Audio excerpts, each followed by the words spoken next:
Welcome to the numerical tarot, a new tarot paradigm, an alternative to tradition, an axial system of archetypal crystallography, a trans-culturally anthropomorphized life-biased binary influence calculator, a wisdom system and archetype enhancer with harmony of interpretation throughout.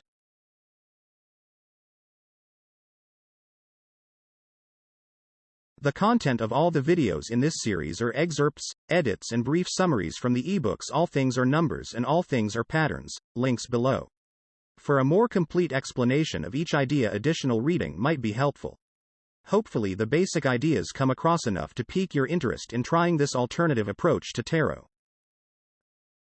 Let's continue the development of this particular wisdom system by addressing a very important change in design that tends to upset a lot of traditional tarot enthusiasts: its lack of tens. The numerical tarot has no tens. And for good reason. To those who have been taught that the foundations of tarot are derived from the structure of the Kabbalah, with a K, are Kabbalah, with a C, are Kabbalah, with a Q.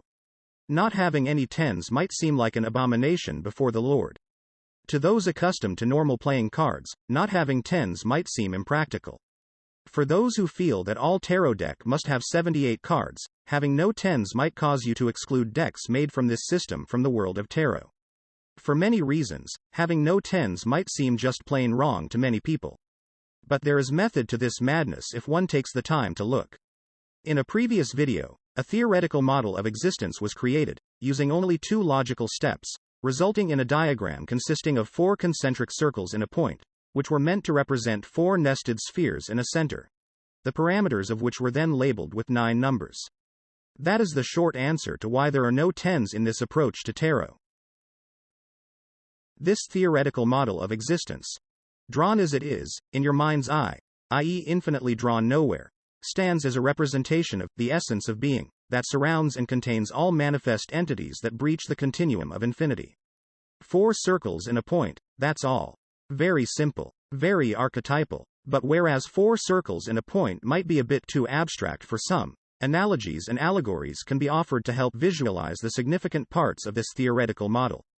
One such analogy, which was brought out in the previous video, is that of a planet in space. A planet is a celestial body that breaches the infinite continuum of empty space with a field of discernible energy.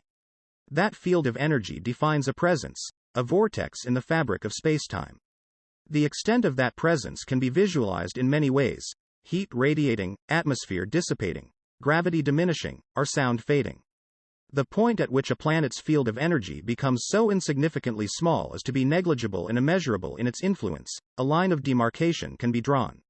Outside that line of demarcation, there is nothing. Inside that line of demarcation, there is something. We can of course theorize that the stuff inside and the stuff outside are in fact made of the same stuff, or, made from the same cloth of space-time fabric, but in another way, they are not the same. One is discernible, and the other is much, much less discernible. Like a mountain thrusting up out of the flat lands of the prairie, the mountain and the prairie are made of the same stuff, but there is a definite, discernible difference to be seen and considered between mountain and prairie. As further analogies are made between existence and consciousness, the discernible is conscious and the indiscernible is unconscious. Thus it is the job of our model of existence, to mark off a more or less arbitrary and sometimes blurry line of demarcation between conscious and unconscious, or existence and nothingness, between mountain and prairie, between something and nothing.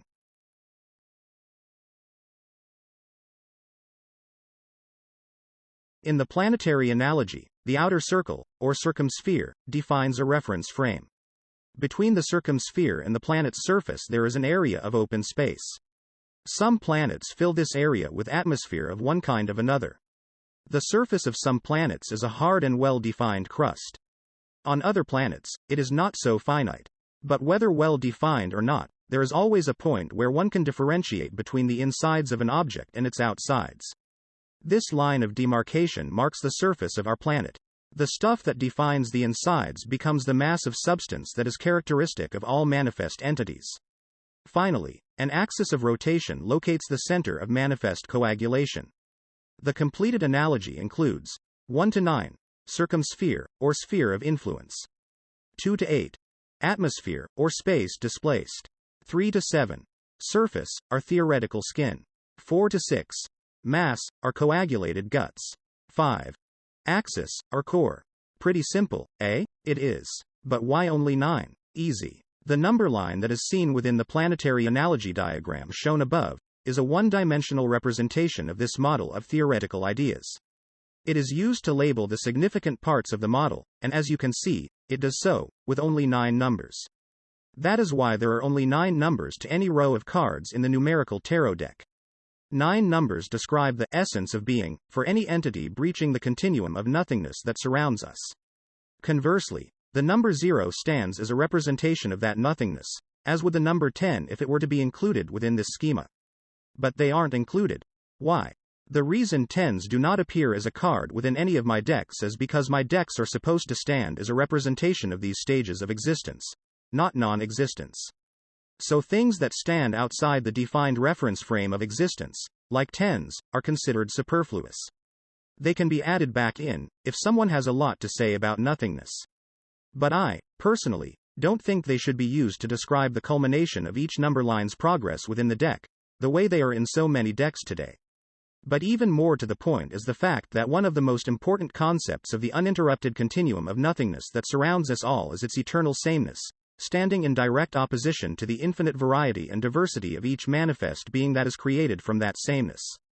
Thus, if 0s were included in a deck, as 10s or 0s, they would have to all look the same to accurately represent the sameness of nothingness, so what's the point of having them if they are all the same?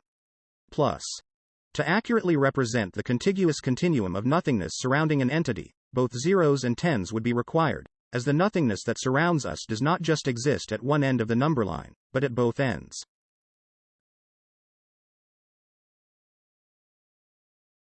I believe that most people's adherence to 10 cards in a tarot suit is born out of an adherence to counting in 10s, combined with the occult influence of the Kabbalah, and its use of 10 Sephiroth. My use of numbers, however, is more of a labeling device than a counting device. There are 9 steps to my model, whether we count in 12s or 10s or whatever. My model describes the essence of being, with 9 steps. Outside the model is the nothingness of the infinite continuum. I label this with a 0, because we use 0 to mean nothing. So whether we count in 10s or 12s is irrelevant to my system. My system is based on 9 numbers and 0. That's it. The fact that we have chosen to count in 10s, and reduce to single digits is a happy coincidence. Given that a lot of us do count in 10s, I view 10s in 2 ways, depending on whether we are reducing to single digits or not. If we are not, then I see 10s as 0s. Thus, as multiple 1 through 9 entities are juxtaposed against each other, a 0 of nothingness resides between them. In this premise, it would logically follow that the first 0 be characteristically unnumbered. A 10 then, is the first numbered 0. 20 is the second 0.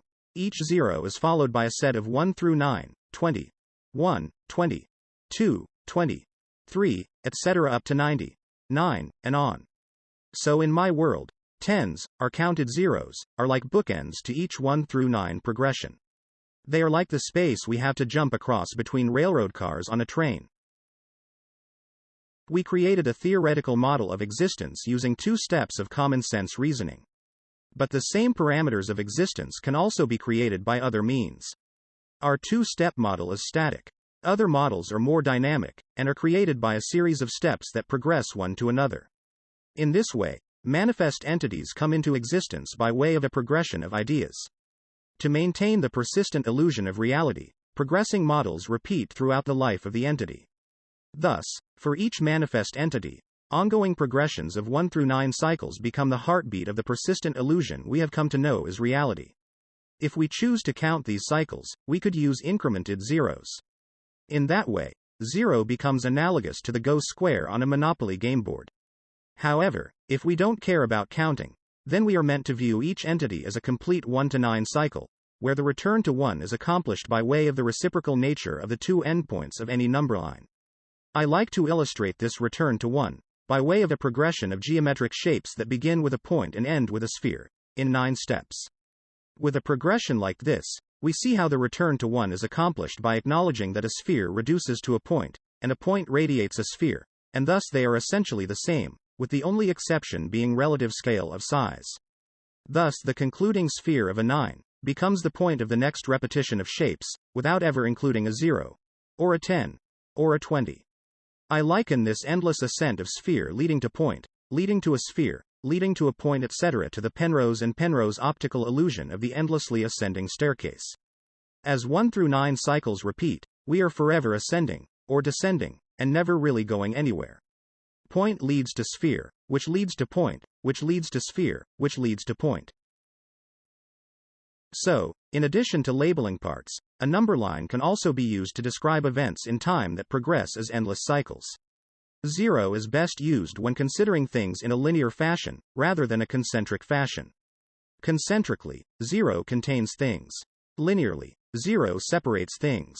So a good analogy for 0 might be the space that exists between train cars, or, if we imagine jumping out of a boat, into the ocean, to swim across to another boat.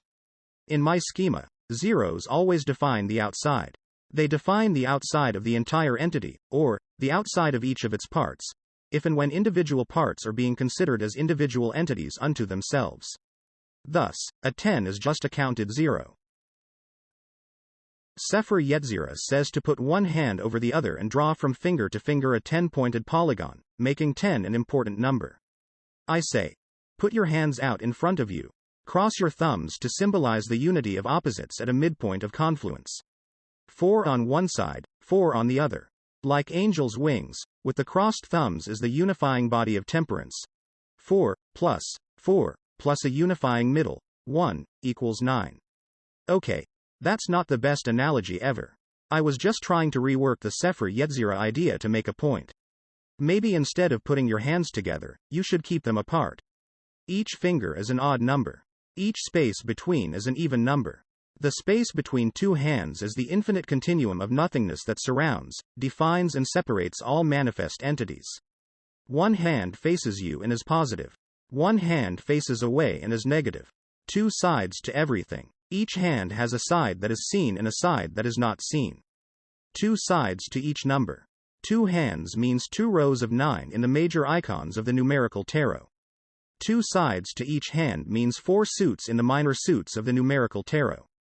That is why the numerical tarot has no 10s. But let's proceed to another video to examine how this idea of a number line describing an event in time as well as an entity takes place, because that will give us additional reasons to only have 9 cards for each suit, and might even lead us to accepting the idea of breaking the major icons into 2 rows of 9. That's all for now. Thanks for watching. Links below for books, decks and merchandise.